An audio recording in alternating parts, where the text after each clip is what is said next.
This is the Amp Hour Podcast, recorded March 25th, 2012. Episode 88, Yonderly, Yodeling, Yobbos.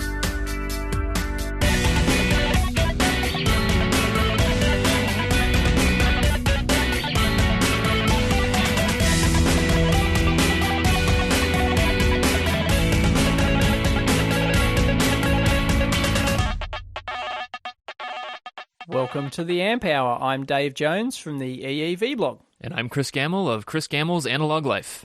What's happening in Cleveland, Chris? Rah! I am a cave troll once again, back in the basement. Nice. Yeah, I have descended. Why? Do tell. Oh, it's warming up, might as well Okay. All right. ease the burden on my wife and, Right. I'll emerge in 6 months. So she's happy. She sounds happy about it. So I'm fine with it. Exactly. Yeah. Boot you out. Get rid of you. Yeah, and it's good too. I'm back at the bench, and it's easy to lose focus when you're away geographically, right? Yep. I mean, I'm sure even when you're at home and you probably walk out to your garage, you're like, oh, I used to have a lab out here, right? I still do that. I go, I wander out there and go, oh shit, no, my lab's actually 15 minutes away. Yeah. Yeah. I know. So that's why you've got to have some stuff on your work, on your desk. You've got to have a multimeter. You've got to have a ruler for measuring stuff. You've got to have, things for just doing basic stuff and storming ideas and stuff like that. So you can actually work when you're displaced from your lab. The worst thing is to be like, oh, I can't do this today, right? Yep. I can't chunk on a problem, right? That's pretty. Yeah, that sucks. The problem I've got is when I'm working on a project, right, because I work at both the lab and at home here in my study, and I've got to bring my prototype back and forth. I've got to constantly bring it back and forth, and, and sometimes I'll leave it in a place, and, I'll go to the lab and then I go, no, I left the damn thing at the, I left the damn thing at home. It's really annoying. Yeah, that sucks. But, that happens with my laptop, actually. That is something I've just started leaving my laptop at work because, I've got a longer drive than I used to now since I changed jobs. And, man. How far, by the way? It's about half hour. It's a good, right. Yeah, that's a good half a probably podcast. The limit. Half hour was my irritation limit to actually driving to work, so. Yeah. Yeah. So when I was searching for a job, it'd always be, is it more than half an hour each way, Right. And if it is, I don't care how good the job is, piss off, Yeah, exactly. No, exactly. I turned down a job exactly for that reason. And because I knew the traffic pattern, too. Yeah. I knew that not only is it a half hour normally, on like every 2 out of 5 days, you always hear on the radio just, that's horrid, yeah. Horrible traffic on this road, yada, yada, yada. So. Although I did not take my own advice there. When I took the job at Altium, I thought you said you had like an hour drive, right? That was, something like that. but the good thing is you could make your own hours. So you go 2 hours after peak hour or something, and it was fairly easy. So you could save significant time. But I just wanted to get out of my previous job, so I just took the Altium one. Yep, that'll do it. Anyway. Yeah, but if you forget your computer, I mean, I don't know. Yeah, I don't know. It probably wasn't always like this, But even just reading data sheets now, I can't just be like, "Oh, can I borrow your computer, neighbor?" I can't walk a cube over, Right. So if I forget my laptop, that's an hour round trip mistake right there. Yep. And that stinks. So I just started keeping that thing at work, and I got enough computers at home. But I'm sure the same thing goes with prototypes, right? You forget a prototype, it's a 15-minute walk both ways, right? Yeah, exactly. So. Yeah. And that's enough to kill motivation for a day too. It's like, I know. I'll do it tomorrow. Well, I forgot yesterday. I went to the lab and I forgot my card, my swipe card, so I couldn't get in. So here I am at the gate, and I'm patting myself going, "Where's my wallet? Where's my wallet? Where's my swipe card?" I had to drive back home and get the bloody. It's just, kills the motivation. It does, it definitely does. So it's nice having.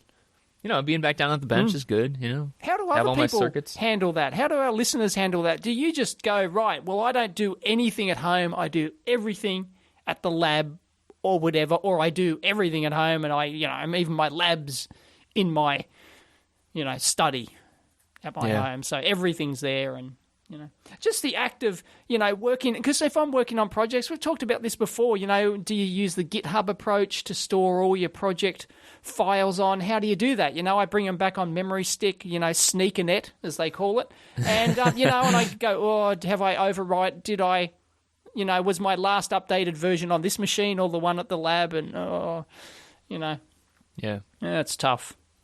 It is tough. But, you can't put hardware up on a network either. So No, exactly. Until they create that materializer and dematerializer, whatever you want to call it.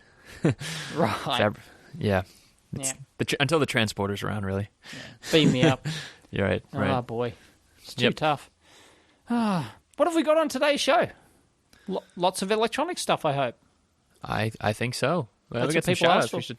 Yeah, they do. They keep asking about that. What's up with that? Well, we had a shout out. We wanted to thank one of our sponsors, one of our donors, Maurice. Thank you very much, Maurice. He's one of our more generous benefactors, and we really appreciate it.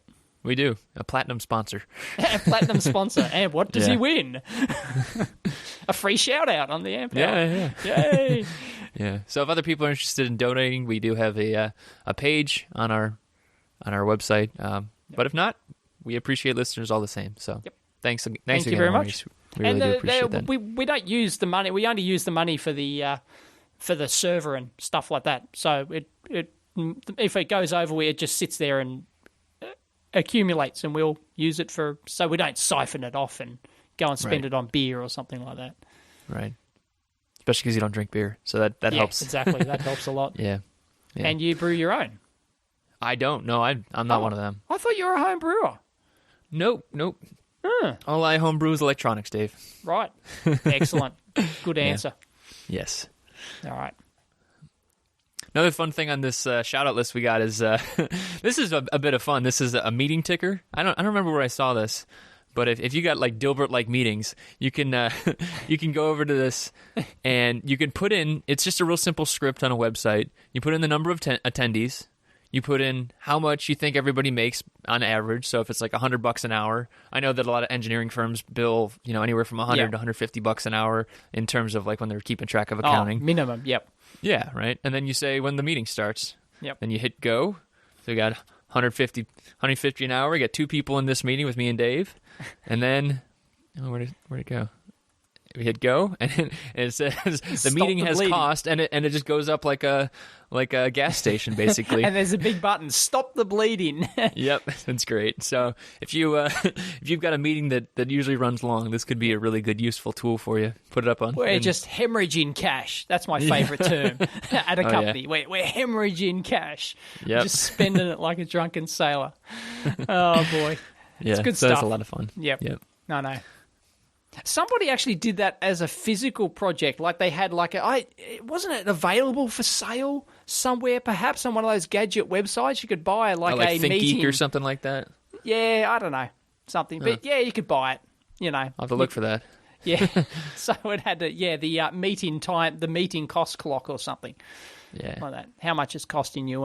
And unfortunately managers don't get the joke. They just, because many times it has been brought up in meetings I've been in. It's like, how much this shit's costing us? Right. Especially when you have like 10 or 20 people sitting in a meeting. It's just, it's, and that's an interesting point just in terms of engineering, is that the biggest cost of a project is almost always people, materials and manufacturing and everything else. Yep. It's not that large of a cost really. It's almost, materials are usually a big cost, right? But it depends on what you're working on, yeah. Right. But just you can't ignore the cost of the people. And if you look at a budget, that often is the biggest thing. More so, especially if you compare it to like, the cost of buying scopes or, outfitting a lab and stuff like that. The people, it keeps coming up. So, yeah. And that's what happens. Like, sometimes if you've ever worked at that company where you have to walk around and get 5 signatures to buy another $100 multimeter just to, you can spend all day and then they and ah and, rub their chin. I don't know. I forgot the budget for it. And it's like, my job, dude, I've already wasted 5 hours. Yep. Not to mention accounting's time because everything has to be in triplicate and then they got to raise a purchase order. And it was like one company I worked at, it was like they actually they worked out the cost of it, and it was actually a minimum of $200 or something in company cost to actually raise a single purchase order. Just the, all the paperwork just and everything else. Just even thinking about it. This is just the paperwork involved and the triplicate and doing everything else and somebody's time to, just the accountant's time to handle all that was $200. So buying a $1 transistor on it would cost you $200 because it was, so who cares if Farnell charged $50 for a bloody resistor or something like that? It doesn't matter because the fact that you had to raise a purchase order and do it is... Because a lot of people may not realise that that's how it used to work with, big companies like Farnell's, DigiKey and stuff like that. A company would actually raise a purchase order in triplicate with carbon paper. Then they'd actually fax it. Then they'd have to do a fax, and then they'd fax the purchase order to the company. Even though you could buy with credit card online at that stage, most companies didn't get into that until late. Especially larger companies. They still had to operate the old-fashioned way, and everything had to be done with paper. There's none of this credit card rubbish doing it instantly. Yeah, Net 30 and all the other payment terms and all that other junk, right? And they fax away the purchase order, and then, you'd eventually get your parts, whereas it's much quicker if you just whipped out your credit card and ordered online, you'd have it next day, but... Right. It's... Yeah, you've talked about that in the past, where you've worked places that have that minimum, and I think that's a great policy for any managers. If you should just have some small limit, like $100, it should be a no-brainer. Just do it, right? Yep. Because even going over to your boss and saying, "Hey, can I buy this $50 thing?" It's like, why are you bugging me right now? Yeah, exactly. You just wasted $50 of my time. Right? Exactly. It's not worth it. Exactly. And that's why Altium gave everyone a credit card, or they gave the hardware engineers a credit card because because we needed to do stuff like that, and it meant we could buy anything we wanted at any time for anything. Which just saved the company a whole lot of money. It sounds like it's it's a free ticket to splurge on everything, but most engineers are sensible and they buy the stuff they need and they don't have to hassle anyone. Right, and there's always whenever you have to fill out expense reports or anything else like that. I mean, you could. I mean, that's the bad part, right? But really. You can only get so far. You can only buy so much stuff, and even if you spent $50,000 over time. If you spent $50,000 and they said, "What are you buying here? You're fired," right? Yeah. Over time, you're likely saving $50,000 by not going and asking someone and raising POs each time. Yep. So yeah, it's self-correcting. Yes, it's a control system. Even if you are buying those farty novelty toys and those remote control tanks for the office, Right. Exactly. Exactly. Oh boy. Anyway. So one last thing involving money here. Jack Gansel recently had a salary survey come out, and we've had Jack on the show before, and that was a lot of fun. But he had a salary survey, and it's always interesting reading his stuff because a lot of Does he do the survey himself?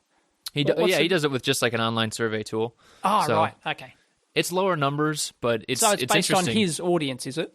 Yeah, and that's why it's interesting because a lot of it's consultants, and you kind of start to see the upper ranges of what people make, and it's sort of like, whoa, I could be making that someday. It's embedded as well, right? But some people are charging $300 an hour for their time, and that's whew, damn, that's serious. And if you can get away with it, well, right, yeah, it's specialized knowledge, like if you're a company who doesn't care, they're used to paying that sort of stuff, and that's what happens if you work at some big company and what they're willing to pay, then you quit and you go contract, and then you charge back at these exorbitant rates of $300 an hour or something, and the company's just going to pay it because it's all it's just a drop in the ocean.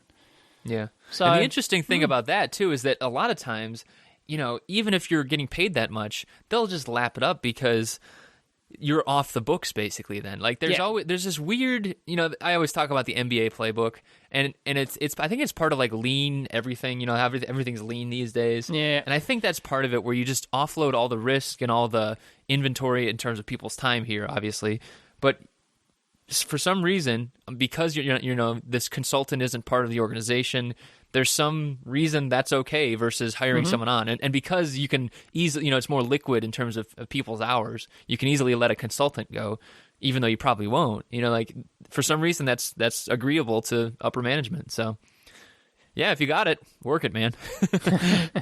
I find it interesting. He's got a graph of presumably full-time salary. I'm not going to read all the text here, but versus industry experience. How many years have you been in the industry? And it starts out at just over 60,000 for 0 to 4 years, and then it peaks at about 20 years, and after that, it actually goes down a bit. You know? So, really, and I've kind of found that, once you hit that, probably the 10-year mark, actually, it's after that, it doesn't matter whether you've got 10 years experience or 40 years experience, you're going to earn the same. So roughly, I think part of that though is you see a lot of exodus because of people going to management. So what happens is the supply shrinks. You'd think that would make the that would make salaries go up because there'd be fewer people, but in reality, they just start hiring younger people then. Yep. So that's what makes it flatten out eventually, I think.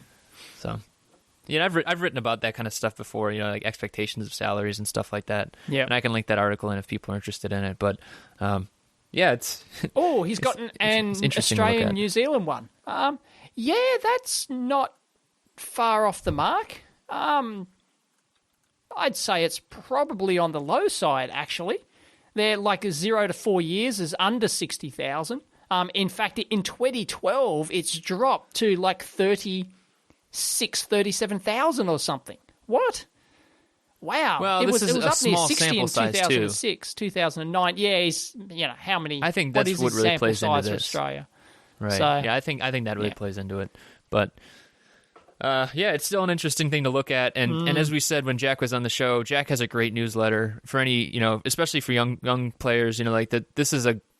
He has a great newsletter to read. I was suggested it by my mentor, and a lot of great insider knowledge with it. So I highly suggest people sign up for it.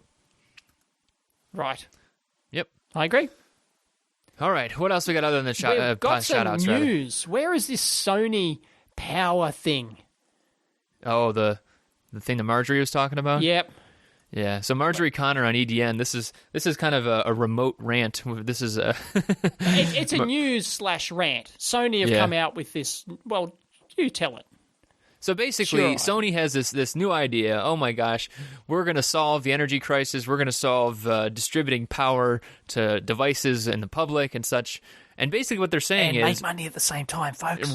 Yeah, well, there it is. Hey, what do you know? Sony's going to sell you not just the outlet, they're going to sell you the authenticated plug that you have to plug into that outlet. And Marjorie, rightly so. She sounds pissed the way she writes about it. But because it's ridiculous. I mean, like... who's going to pay for this thing? Basically, you'd have a power plug that's no longer a standard plug. It would have to have this chip inside of the receptacle would be a wall receptacle like normal, but then it would have an authentication with whatever you're plugging into it. So if you didn't have one of those, you don't get any power. It's like, who's coming up with this stuff? Idea, really. I know. And I think the idea is, you'd sell these outlets to, Starbucks and places where people go and plug in, and really it is a problem that needs to be solved where power isn't really free, right? I mean, if you go to an airport, the amount of power you're going to use at, say, a Starbucks to power your notebook is trivial. Well, yes, I think eventually this will work its way into like electric vehicles and stuff like that. And I was listening to a Science Friday podcast about distribution of electricity for electric vehicles today.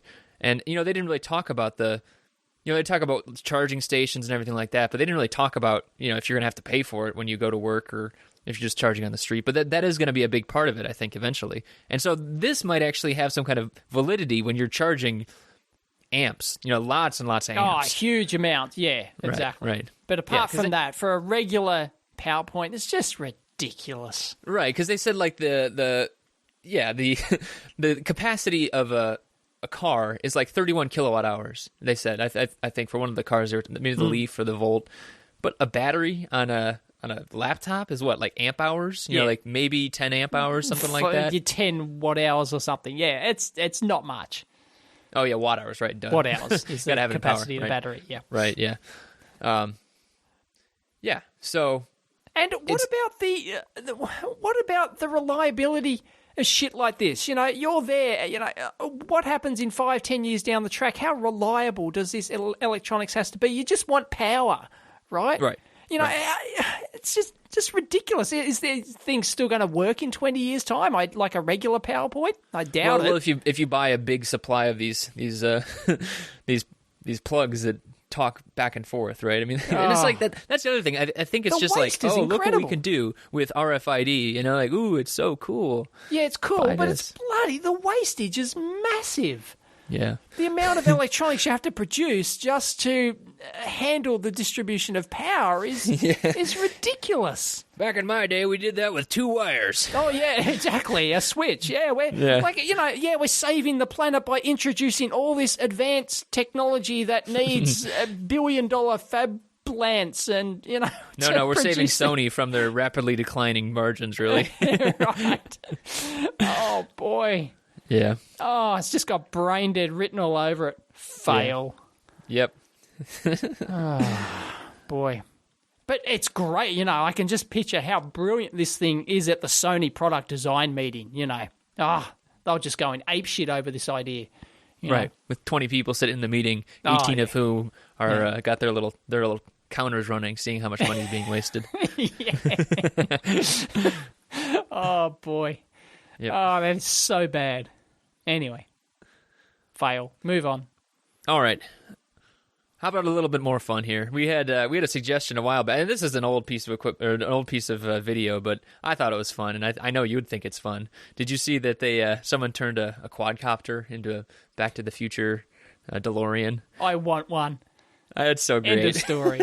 That's brilliant. Basically, if people haven't seen it, they use the quad rotors. They dressed up the middle of it so it looked like a DeLorean, but then the rotor parts, they actually put LEDs in there, and then it looked like the DeLorean. It actually looked like the flying DeLorean. Yeah, it's great. and it actually sort of hovered just like it did in the movie. You can, when it's flying up there and it hovers around in that storm, and it sort of had that same kind of wobbly effect. I love it.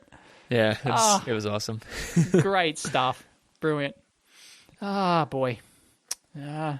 What else have we got? We've got, where was it? Speaking of videos, there's a video, I love that you put this on here, the video of making the reed switches. Oh, yeah. That was a great video. That was from Reddit, I believe. Right. And it's from Meter, who make reed switches. That's pretty much all they do, actually. They're one of the big worldwide manufacturers of high-quality reed switches. You've got to watch this video. It's a very corporate kind of, video, but it shows you the steps that I lost count of the number of high-tech steps which went into making a bloody reed switch. Right, and we should, for people out there who don't know what a reed switch is, basically, so it's a relay, basically. You have a coil of wire. You don't even have that. It's just a glass tube. If you're just talking about the reed switch itself, there is no coil. It's just the glass tube with the 2 contacts. Right, and this is before you put it into a relay. 2 contacts inside a glass tube, and when you put some sort of magnet near it or a coil, then it pulls the 2 contacts, just like a regular relay. And, I couldn't believe the amount of steps which went into manufacturing this thing. They use a Class 1000 clean room, and all these different layers are put in 10 microns of sputtered, tungsten or something over the contacts, and then, the amount of steps. Yeah. Dozens of them. And they've got all these automated machines all inside the clean room. I thought, well, what the hell do you need a clean room to make a reed switch for? But, apparently it's important. If you want to make a real high-quality reed switch or a reed relay, then, now I can understand why they cost, $10, $20 each for a good reed relay. That's what I've paid in volume. I've had to do a real high-quality, switching matrix, and some of the relays are $10, $20 a pop. Yep, and you really only want to use those when you're, you need really high isolation, and it basically prices itself right out there with $10 part. You want very low leakage ones and very high reliability and all that sort of stuff, and I've got to ask, how would this factory differ from the Wanheng Lo factory in China spitting out reed relays?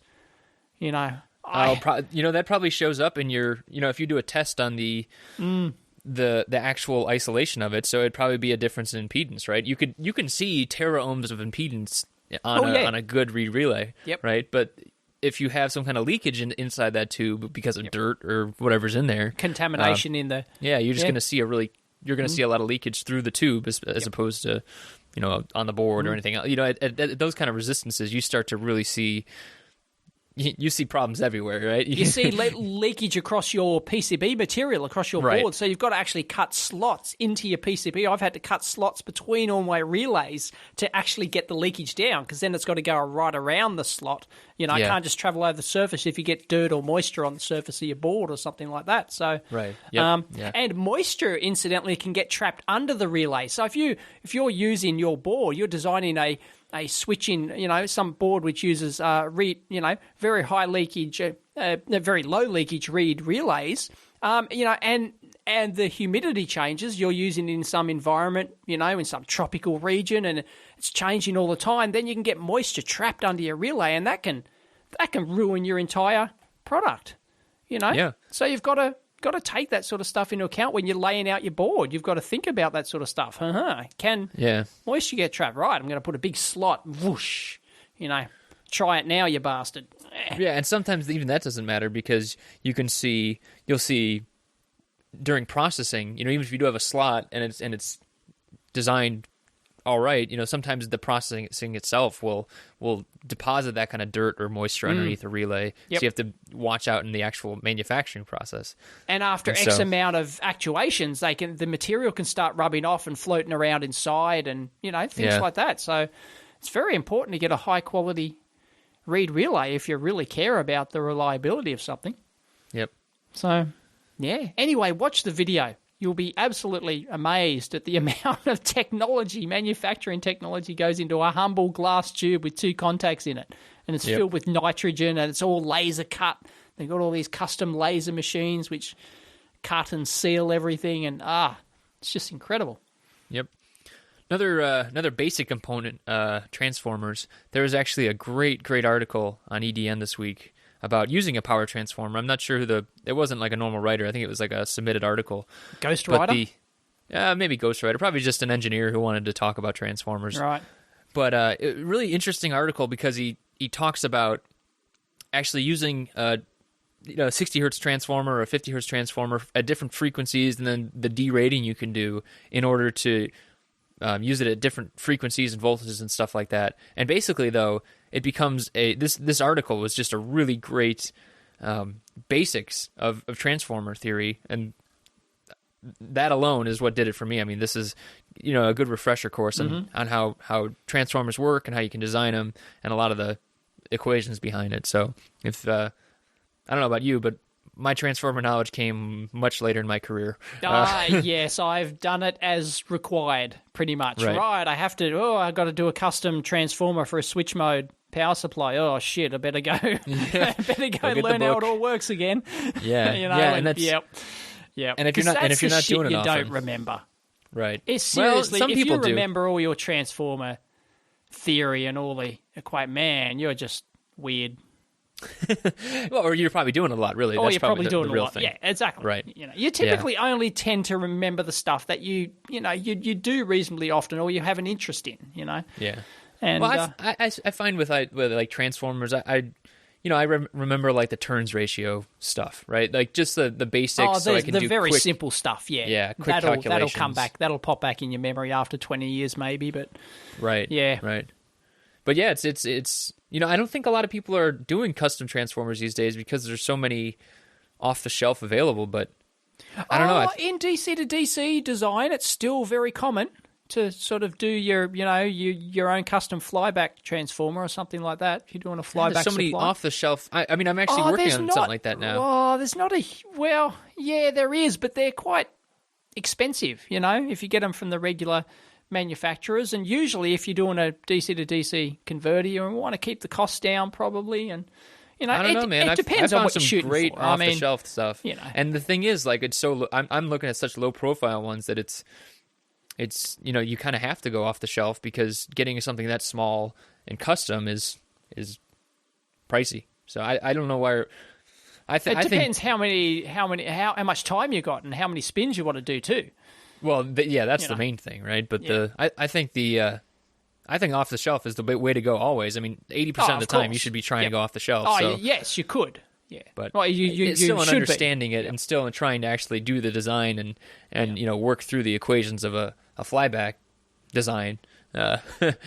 You still need to know a little bit about transformers. You do need to know your stuff so you can pick the right transformer that has the right properties. You can't just go, oh, that's a flyback transformer. It fits my size. I'll choose that. That doesn't quite work that way.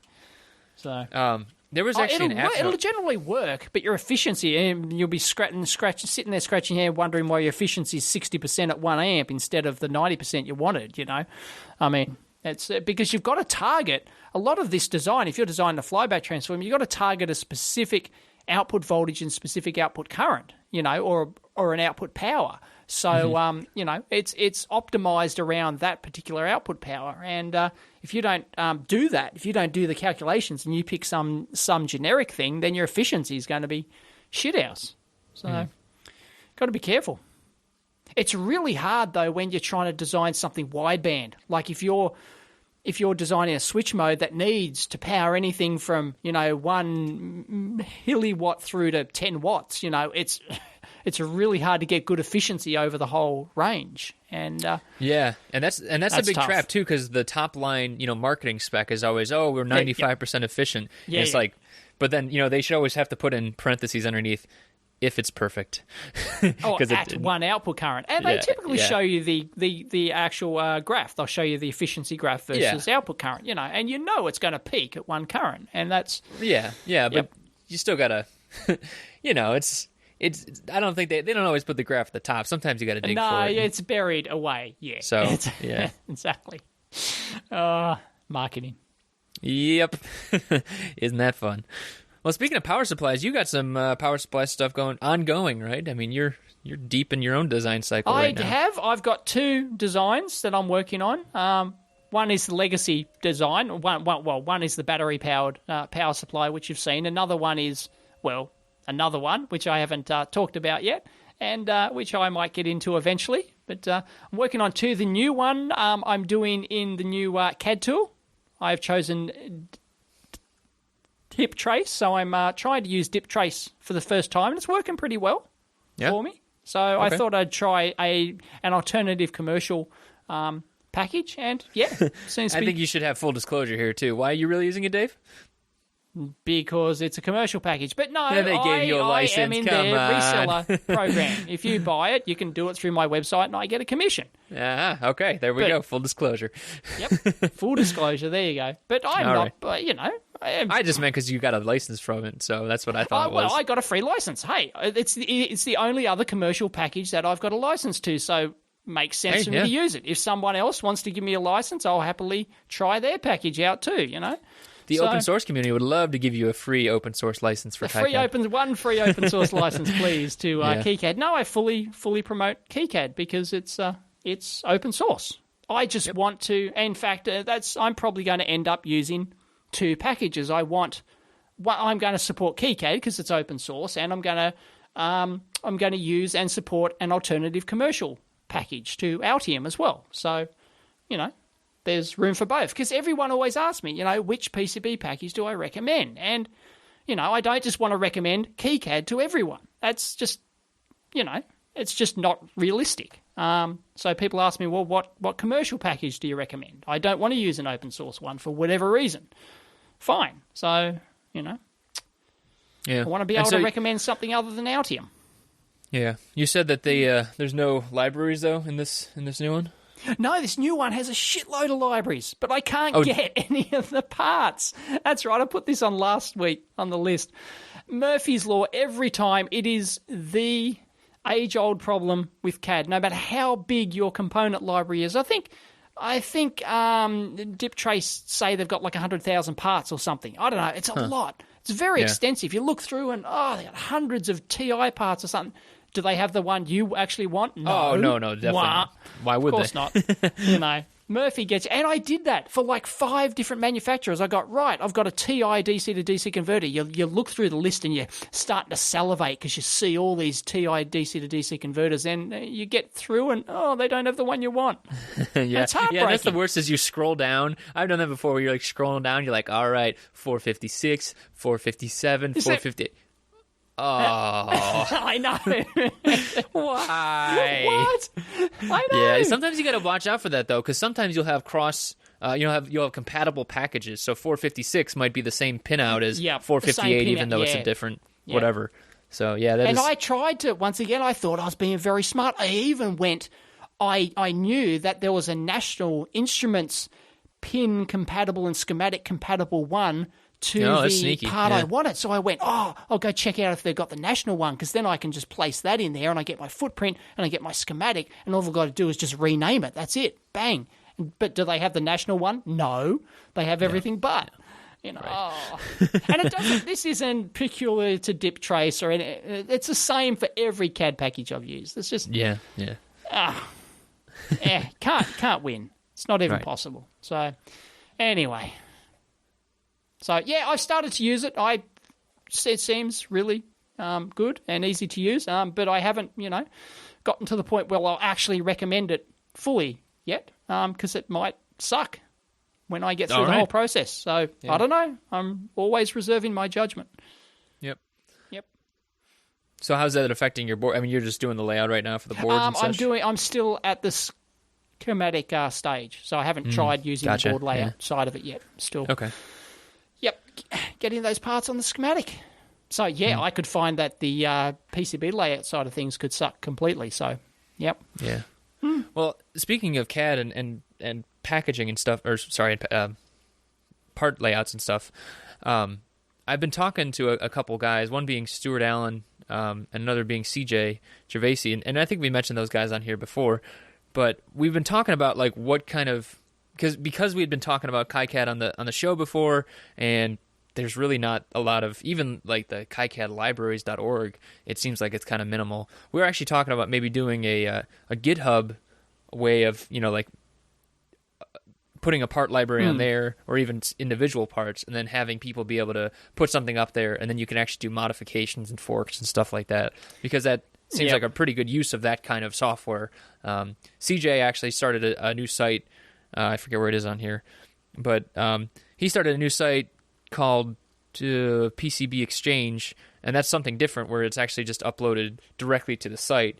But we're trying different things. So if people are interested in participating, or if they know of other stuff that's out there, I'd be interested from the KiCad side of things, because I've already run into that. And first thing you do when you're when you hit that roadblock and you're like, oh, it's not already in the native libraries, you're like, type it into Google, like tap. Yep.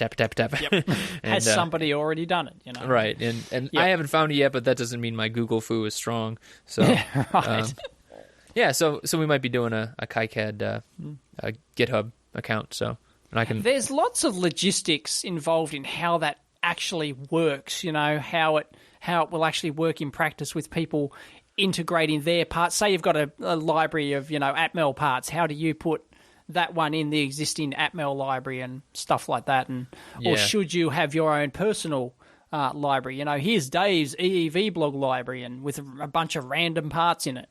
Right, and that's usually what happens on people's hard drives, right? I mean, you end up just having the parts that you've used in the past there, and then exactly as you need in them, your you pull own them library. I'm not going to have my own personal libraries and then split them into every manufacturer. I've just got the EEV blog library, and that's right. That's it. That's the parts I've used. Right, and CJ's idea of having like a centrally vetted body of people that have actually looking over the part footprints is important too, right? Yeah. But then someone's going to do that? So in the end, I think, I think if the world was perfect and I had lots of cash and as a perfect service existed, I would say it would be best to have a company that's in charge of keeping track of that. And really, there are some companies that do that out there. There's an online company you can pay that. You can go, well, I need this part, and you pay them $10 or something, and they will do that part for you. Right. In whatever package you want. They will give you the schematic and the PCB footprint for it. So, right. Yeah, and if you're at a company, right, and you have that that clock ticking on your screen in your meeting, right? That right. makes sense cost-wise sometimes, like because it can be quite cumbersome to do, footprints and stuff. Yeah, eventually. but a lot of the time you're forced to because you've got your own company standards. You want to use a specific footprint because that's what your specific manufacturer can handle, or you want your schematic to be split up into multiple blocks instead of one big thing with the pins in sequential number order or something like that. There's many different requirements. So probably we'll have lots of things to complain about ad nauseum, right, on here. There's just, I don't know. There can never be a universal answer to this. No, probably not. PCB question, the PCB library question. There just can't be. And anyone who thinks they can solve it is probably living in La La Land. Yeah. Anyway. Oh, well. It's always good to have. One last thing about... go ahead. No? Okay. Speaking of the power supply thing, some people have suggested that I make my the power supply design I'm working on, make the front panel swappable for right and left-handed users. Actually put the board behind there with multiple footprints like upside down so that if they want, they can solder the components in one way or the other and have the binding posts on the left-hand side instead of the right-hand side and the knobs on the left instead of the right. And it's like... Really, I feel like that's someone pulling an early April Fool's prank on you and being like, right. Hey, watch me make Dave take his project deadline out 2 months. I can see the reasoning... I can see it too. It's a storm in a teacup. I don't think there's actually a problem, an issue to be solved there. No, I don't think there is either. When I'm designing my scientific calculator watch, for example, it's going to matter which side I put the buttons on because, you've got to use it right or left-handed. It's one of those things. And if your fingers are over the screen when you're typing on the keypad, that thing matters. That sort of stuff matters. But for a general-purpose instrument, like this, does it? I don't think it matters. I could say really. I'm left-handed. I don't know if you knew that. Oh, you Dave. are okay. Yeah, right. I am. So Weird. you just get used to it. Yeah, weird. Yeah, but you just get used to it. I personally think that's. Aside from the statistics of it too. 10% of people are left-handed, so you'd be designing for 10% of your customers. That right there is a bad idea. No matter what you're doing, unless they're paying a lot more money, no offense to all the other Southpaws out there, unless they're paying more money, it's not worth it because you got to design for the big group out there, because otherwise if you spend all your time and all your money specializing for that little group, you'll just never get it done. It depends on what the product is, though. Sometimes there can be an advantage there. I can see explain, please. Maybe being what's a the niche advantage? there, Well, for example, my scientific calculator watch, right? That is, you have to wear the watch on one hand or the other. Mm-hmm. And, I would design it for me because I wear my watch on my left-hand side, right? So I'm going to put the keys on the right-hand side and the screen on the left, so when I bring my right hand over, but that will almost make the product unusable for anyone who likes to wear a watch on their right arm, Right, but so, here's my counterpoint to that, is that you are right-handed, as is, 90% of the population, right? So the first thing you should do is get that product out there. That's the idea. You get it out there, and then later, for sure. when all the lefties are like, "Oh, Dave, I can't use your watch," then you do it because then the first product's already out there, and then you can roll in all the fancy add-ons that you're going to want to do anyways. I do the agree with one. that. Yep. Yeah. So you always got to get that first product out there. Get it out there, because waiting around for that 10%. No offense, lefties.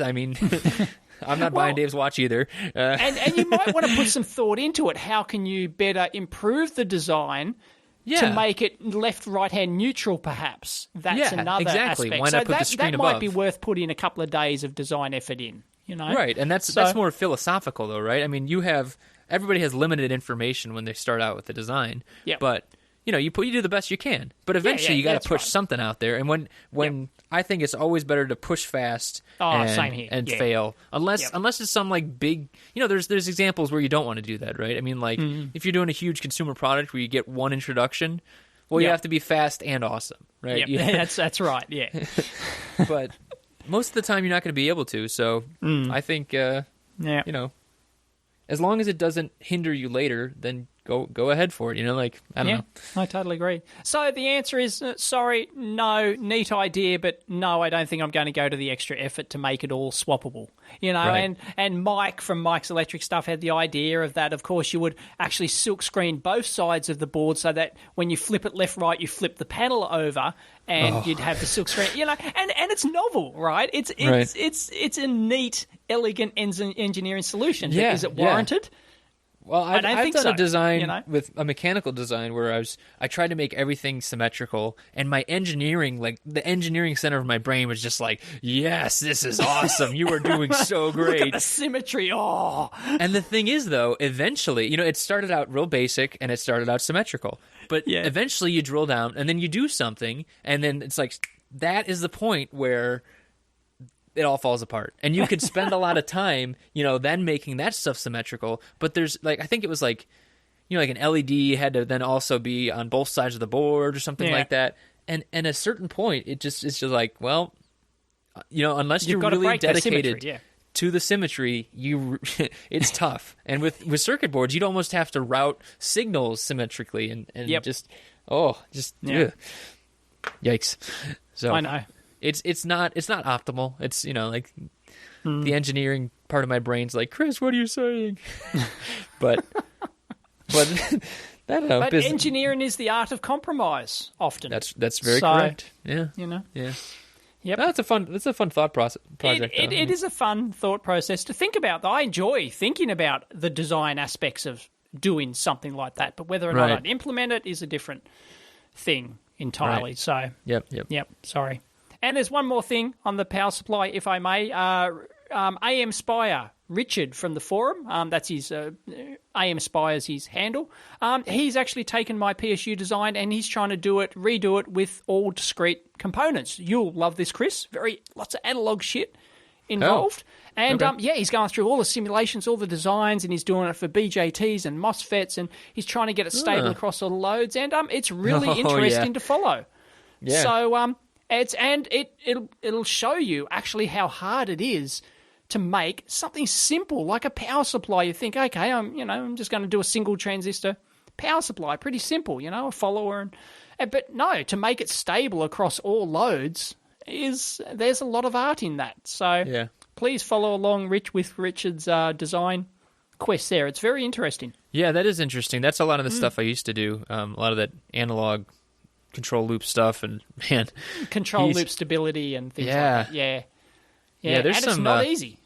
No, it's not. And there's some good books out there for that, though. That one Sergio Franco book that I really like is a good book for that. It's art and design with operation amplifiers and analog circuits or something like that. I'll try and link it in there. But that's a good book for that kind of thing. So if people are interested in analog control loops, it is. That's a hell of a topic. Yeah. Oh boy. So that's enough on the power supplies. I think. Yeah. Well, no, actually, we do. Well, we have a chip of the week later. Oh, Should we do that last? Well, before we do that, let's talk a little bit about parts, because we've been following along a little bit as Ian from Dangerous Prototypes. We saw his Akihabara video. He actually went to the this is a couple weeks ago now, but he went to the market in Seoul, and this is another great video just about these huge electronics markets. So I highly recommend people look at this video as well, because this one's actually even bigger than Akihabara, and this is in South Korea. I haven't looked at it yet. I'm going to have to watch it. Okay, yeah, it's pretty great, and it's a lot of small vendors and small stalls and stuff like that, but I never realized they're just everywhere, man. I mean, like Asia's where it's at. Yeah. Well, there's lots of electronics in South Korea. It's a very big industry there. Yeah. Yeah. Well, I've been there, but I didn't get to go to these markets, so that's why I'm kind of jealous, actually. So, but yeah, great video. So I highly recommend people check it out. Should we talk about parts though, and talk about your chip of the week? Chipperoo. Chip of the week. Yeah. Is the where is it? Here it is. It is the Texas Instruments Burr Brown. Come on, let's still call it Burr Brown. /National slash oh God, Yeah. yes, right. the megalith boy. of TI. Yeah. Anyway, it is branded a Texas Instruments part, but it still has the old Burr Brown part numbers. I still like. Oh, So it's yeah. the INA. OPA, You know, when you INA, see that yep. INA, you go, oh, it's a Burr Brown. Oh yeah, that's got to be good. You know, it's got to be good, right? And it's the INA 219, and I'm using it in my new power supply. So you've probably already seen it. So it's a bit of a spoiler.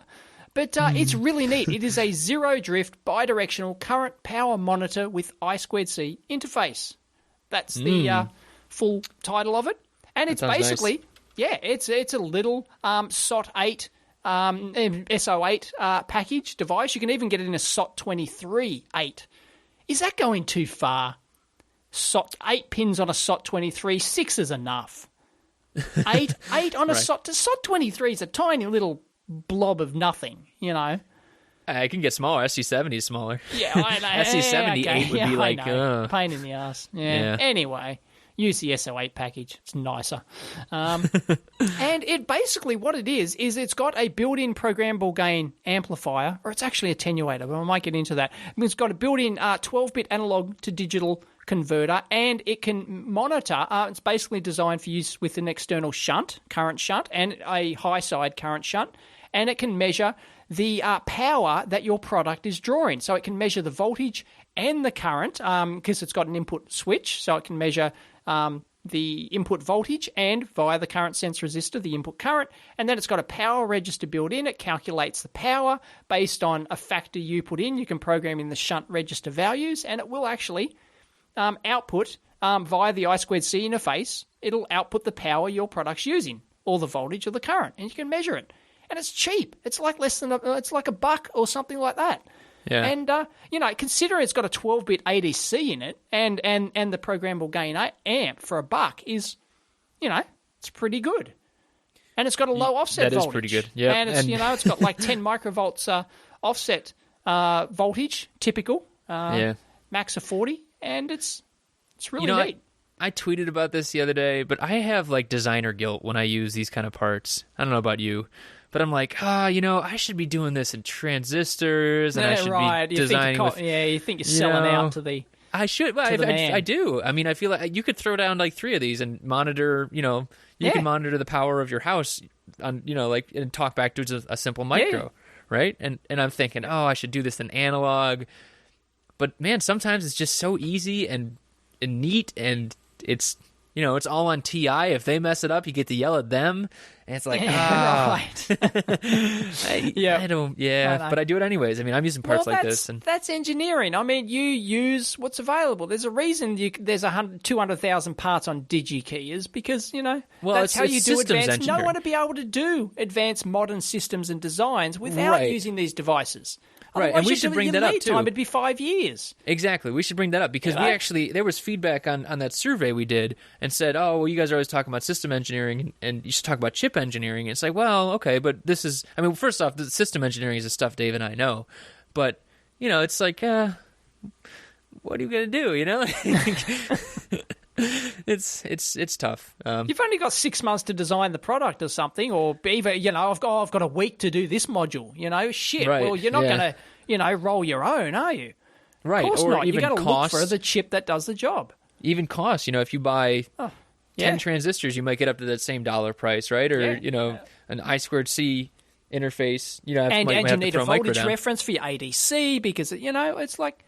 Yeah, you could easily spend more than $1 rolling your own solution here with a 12-bit ADC and a programmable gain amp and registers and I2C interface and or as you said with that SOT23, the size is another big thing too, right? Yeah, you really just can't even do that these days because, you can squeeze a lot more onto silicon than you can on a board with a 3-leaded transistor, right? Sometimes you won't even have room for the bypass cap for the bloody single for this little SOT23 bastard. Let alone, let alone a whole bunch of discrete components. It's not going to happen. Yeah. So I don't know. I still have. I'm going to still have designer guilt. I know I will. Yeah, I know. I don't know if that's a real thing, but I feel it. I feel like I should be doing more. But thank you, chip designers. You help me do what I do. So I appreciate you guys. None of our modern designs would be possible without using the system on chips we have these days. It just wouldn't, and the microcontrollers and everything else. It just right. And you look at like we were talking about the cost of engineering before too, right? I mean, for the same kind of thing, I think about like DC to DC supplies. You used to have like racks of DC to DC converters doing that kind of stuff, whereas now you do it with like a a tiny little inductor and a 6 megahertz switcher chip, right? It's like you don't get to do that back then. You lost efficiency, you lost time designing this thing, and it cost 20 times as much because you had all these different components on there. So I get it, but I don't know. it's just a part of engineering, right? Yeah. Some people commented on my power supply design why I didn't just integrate the switching controller into my microcontroller. I've already got a microcontroller. Why don't I just use that to, drive some external MOSFETs and switch this, do my own switcher. Or something. Yeah. Sorry? Like do a PWM or something like that. Yeah, do my own PWM and use it. It's got built-in ADCs and it's got, I can use it to bloody do this thing. Well, God, why would you bother? All that effort in the code and everything else to try and get your own switch mode controller working in them, it's just ridiculous. Right. Just use an external controller chip that's going to work and be done with it. Right. We're describing basically the competitive advantage of every chip manufacturer out there, right? I mean, like they do stuff so that we don't have to. Yeah, and that's right. Yeah. But at the same time, we should mention there is risk, right? I mean, first off, as everyone probably has felt before, when there's an obsolescence, you are sometimes really up a creek without a paddle, right? That's a big deal. Right. It's not obsolete anymore, but some bastard's gone and sucked up all the stock, Yeah, exactly. And you're screwed. So, yeah, that's definitely a risk there. The other risk is you just lose. You don't have that knowledge for the time when you do need to customize something, right? That's like a really soft one that people don't think about. Like transformer design we were talking about before. If you have a company that's using all transformers, like just doing transformers offline and then going to a linear supply or something like that, and then you get rid of all those people because you're like, oh, DC to DCs are the future. Well, when you go back and you have to design a transformer, guess what? You're paying that consultant $300 an hour, just like we were talking about. There's because the knowledge isn't there anymore. And you just, that's a risk. I mean, that's a risk with you using integrated components like that. So I don't know. But that's why we get all our modern technology, I'm afraid. Yeah. So there's no way to avoid it. That's One true. thing I like about these Texas Instruments / Burr Brown data sheets are that they have on the front page, mind you, a little box which has the related products, and they're very similar to the functionality of this device. But, so if you pull up this data sheet and you go, oh, this is almost perfect, but wouldn't it be good if I had a different chip which did this? Well, it's there in the related products. There's the INA 209 if you want one that has peak hold and a built-in comparator. It almost does my entire power supply functionality in one chip.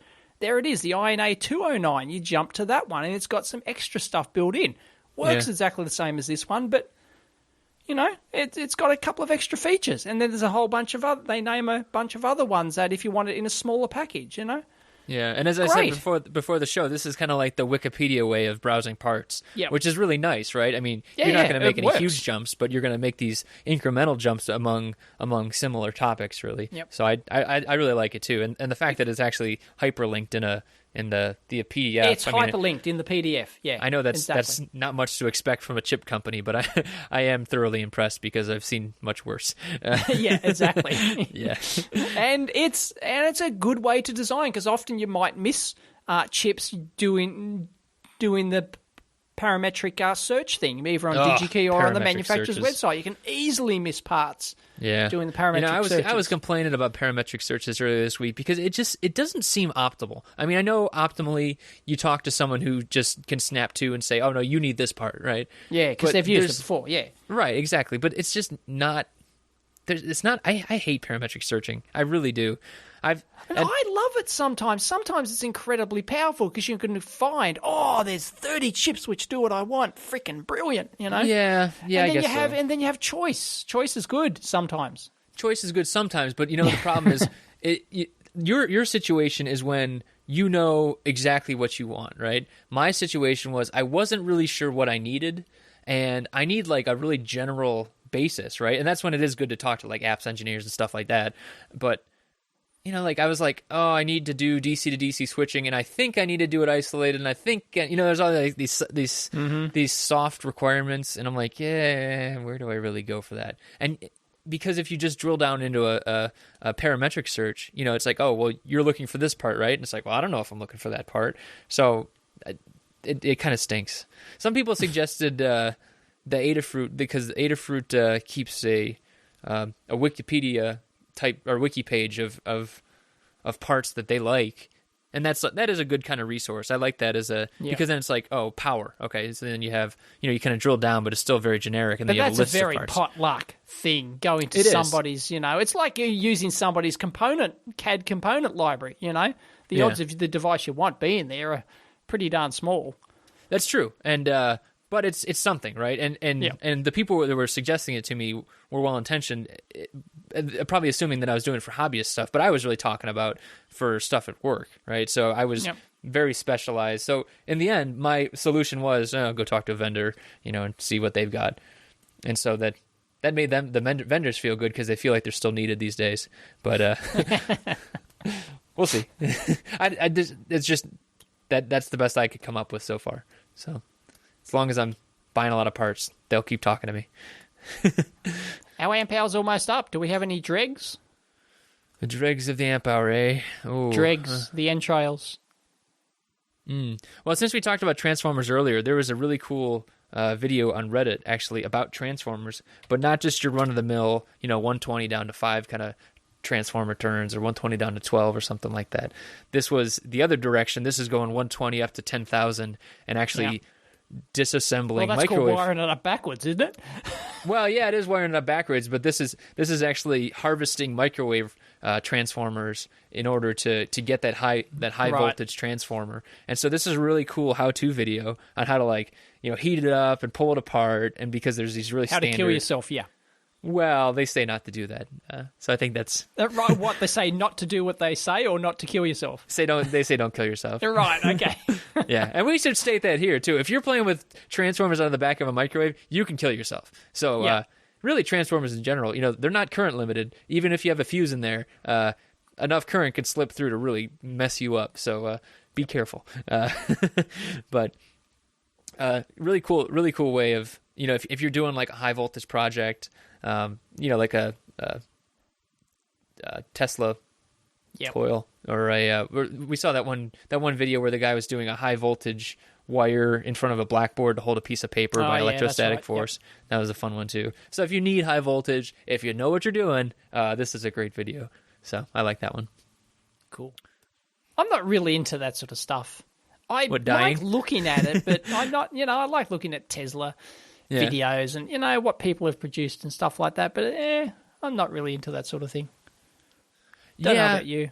No, I like it too from a outsider's perspective. I mean personally, normal voltage scares me. I don't need high voltage scaring me. Yeah, exactly. Anything over 12 volts DC is HV as far as I'm concerned. Yeah, I mean, it's I just really, I think it's a comfort thing, really. Like people kind of work up to that. You start at 100 volts, and you get popped a couple times. I've been popped before by 1,000 volts, and it wasn't fun. But I'd work on it again. You learn, safety techniques and ways to work better. But you work up to that. Or you just avoid it completely in your entire career, Yeah, that reminds me of my one of my favorite Jack Handy quotes is I bet the beginners in a yodeling class just go and try and yodel right off. No, you see, we work up to that. Right. Oh, so good.